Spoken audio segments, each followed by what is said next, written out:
Earlier this month, Russia sent some 20 drones into Poland's airspace. Then it sent a drone into Romania. And for 12 minutes on September 19th, 3 Russian fighter jets lingered over the skies in Estonia before NATO mobilized F-35 jet fighters to repel them. At an emergency UN Security Council meeting this week, Poland's Foreign Minister and Deputy Prime Minister Radosław Sikorski delivered a sharp rebuke to Russia. I talked to Sikorski on Thursday at Poland's consulate here in New York. Radosław Sikorski, welcome on the show. You gave quite a remarkable speech at the UN, and at the end of it, you issued a threat to Russia, I think a veiled threat, but a threat, which was in effect that were there to be another incursion of Russian drones into Polish airspace, you might do more than shoot them down. There was an implication that NATO might take this battle to Russia.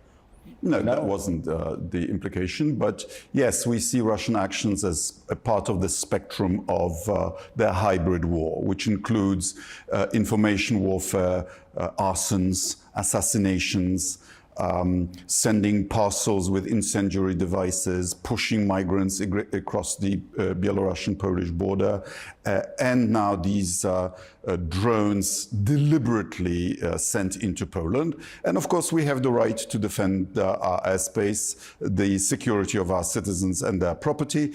And there are procedures for it. You intercept incoming drones or aircraft, you try to send them home, or you try to make them land. But you said you have been warned. That was your last line. Yes. What were you warning them about? In the end, every sovereign country has the right to deal with intruders. You wouldn't tolerate Cuban MiGs over Florida, and we will, in the end, protect our citizens.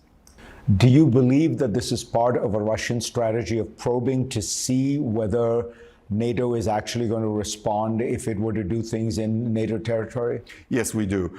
This was a deliberate provocation. 21 drones were launched from a single location, different from the launch sites of the drones against Ukraine, and the composition of the drone swarm was different. If it was a sideshow of the attack on Ukraine, you would expect the same proportion of armed and unarmed drones. All these drones were unarmed. Instead of warheads, they had extra fuel tanks. So the Russians were trying to test us without starting the war. Test our air defenses, test the resilience of our population, the unity of our government, and our allies. And I'm glad to say that our Dutch, Italian, German allies were there with us in the fight, which, by the way, lasted 7 hours. And allies have also sent us additional anti-drone and anti-aircraft assets since then. What do you make of President Trump's seeming reversal of policy on Ukraine? He now says Ukraine can win the war, it can recover its territories. Previously, he and Secretary Hetzek had said there's no way they're going to get these territories back. The Russians will keep them, and that's okay. I think President Trump is seeing what we are seeing, namely that the Russian offensive has petered out. Russia's size is playing against it because it is impossible for Russia to protect all its assets with anti-aircraft capabilities. So Ukraine has already attacked something like half of Russian refineries, which means that it's more difficult for the war machine to continue to attack Ukraine. And President Trump famously likes backing a winner. But on the crucial issue of, is he willing to put pressure on Russia, give more arms to Ukraine, put in place more sanctions against Russia? So far, there's nothing. Do you expect that to change? We hope that the US does that, because Putin will only stop this war when he thinks he can't win. And for him to come to that conclusion, there needs to be more pressure on the Russian economy and more help for the Ukrainians. The American side, I think, is planning to buy some Ukrainian drones. I think it's testimony to Ukraine's achievement during this war. This war will likely end the way World War I ended. One side or the other will run out of resources to carry on.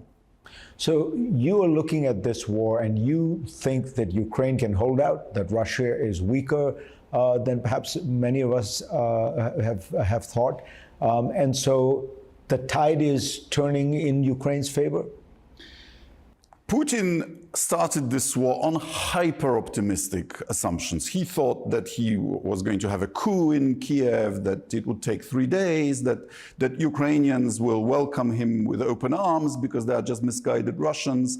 All of those assumptions proved to be incorrect, and he's mired in a war which is destroying Russia's future, which has already cost 1 million dead and wounded. And the trouble is that he can't admit the mistake to himself or to the Russian people. These colonial wars usually take about a decade. They only end when the aggressor concludes that he can't win. And usually they are ended by a different team than started it. Wow, well, that means you're talking about many more years, possibly. I mean, depending on whether you started in 2014 or 2022, and you're talking about possible regime change in Russia. Well, if you look at Russia's history, Russia lost plenty of wars. The Crimean War, the Russo-Japanese War, got knocked out of World War I, lost the invasion of Poland, 1920, lost the invasion of Afghanistan, and lost the Cold War. And they all have one thing in common. Only after the war have there been reforms in Russia. And in fact, reforms only happen after a lost war. So actually to lose this war for Russia, it would not only be good for Ukraine and for Europe, but also for Russia. And in almost all those cases, there was regime change in Russia. After Russo-Japanese War, which was brought to an end actually by the President of the United States, Teddy Roosevelt, with the Treaty of Portsmouth, Nicholas II bought himself 12 years. Radek Sikorski, always a pleasure. Thank you.